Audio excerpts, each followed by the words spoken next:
Saint Carlo at the cross. വിശുദ്ധ പദവി പ്രഖ്യാപനത്തിന് മുന്നോടിയായി അസീസിയിൽ വാഴ്ത്തപ്പെട്ട കാർലോ അക്വിറ്റസിന്റെ പുതിയ വെങ്കല പ്രതിമ അനാച്ഛാദനം ചെയ്തു. സെപ്റ്റംബർ 7 ലയോ 14 പാപ്പ വിശുദ്ധനായി പ്രഖ്യാപിക്കുന്ന കാർലോ അക്വിറ്റസിനെ അടക്കം ചെയ്തിരിക്കുന്ന സെയിന്റ് മേരി മേജർ ദേവാലയത്തിന് പുറത്ത് നിർമ്മിച്ചിരിക്കുന്ന 11 അടി ഉയരമുള്ള Saint Carlo at the cross എന്ന് പേരിട്ടിരിക്കുന്ന പ്രതിമയുടെ ചിത്രങ്ങൾ സമൂഹ മാധ്യമങ്ങളിൽ ഇതിനകം തന്നെ ലോകശ്രദ്ധ നേടിക്കഴിഞ്ഞു. കുരിശിന്റെ ചുവട്ടിൽ ക്രിസ്തുവിന്റെ പാദത്തോട് ചേർന്ന് കാർലോ ഇരിക്കുന്നതും കാർലോയുടെ ഒരു കൈയിൽ ലാപ്ടോപ്പ് പിടിച്ചിരിക്കുന്നതുമാണ് കലാസൃഷ്ടിയിൽ ഒരുക്കിയിരിക്കുന്നത്. ലാപ്ടോപ്പിലെ സ്ക്രീൻ ഭാഗത്തായി യേശുവിന്റെ ശരീരരക്തങ്ങളുടെ ഘടനയും ഉൾച്ചേർത്തിട്ടുണ്ട്. കാനഡയിൽ നിന്നുള്ള തിമോത്തി ഷ്മാൽസ് എന്ന പ്രമുഖ കലാകാരനാണ് ഇത് ഒരുക്കിയിരിക്കുന്നത്. കാർലോയുടെ പിറകിലുള്ള ബാഗിൽ കവണ കിടക്കുന്നത് രൂപത്തിൽ ദൃശ്യമാണ്. ഇതിന് പിന്നിൽ തനിക്ക് ലഭിച്ച ഉൾക്കാഴ്ചയുണ്ടെന്ന് അദ്ദേഹം പറയുന്നു.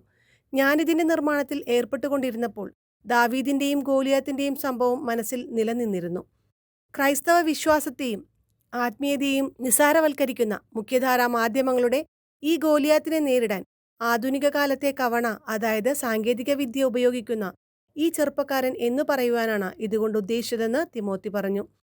അസീസിയിലെ വിശുദ്ധ ഫ്രാൻസിസിനോടുള്ള ആദരവിന്റെ അടിസ്ഥാനത്തിലാണ് അസീസിയിൽ തന്നെ അടക്കം ചെയ്തിട്ടുള്ള കാർലോയുടെ രൂപവും കുരിശിനോട് ചേർത്ത് നിർമ്മിച്ചതെന്നും വാഴ്ത്തപ്പെട്ട അക്വിറ്റസ് വിശുദ്ധ ഫ്രാൻസിസ് അസീസിയെ വളരെയധികം സ്നേഹിച്ചിരുന്നുവെന്നും കലാകാരൻ പറഞ്ഞു. ഓഗസ്റ്റ് 15 രൂപം അനാച്ഛാദനം ചെയ്തത്. കാർലോയുടെ ശവകുടീരം സന്ദർശിക്കുവാനെത്തുന്ന ആയിരങ്ങളുടെ ശ്രദ്ധാകേന്ദ്രമായി മാറിയിരിക്കുകയാണ് ഈ രൂപം. ദിവ്യകാരുണ്യ സാക്ഷ്യത്തിനായി ജീവിതം സമർപ്പിച്ചവനാണ് വാഴ്ത്തപ്പെട്ട കാർലോ.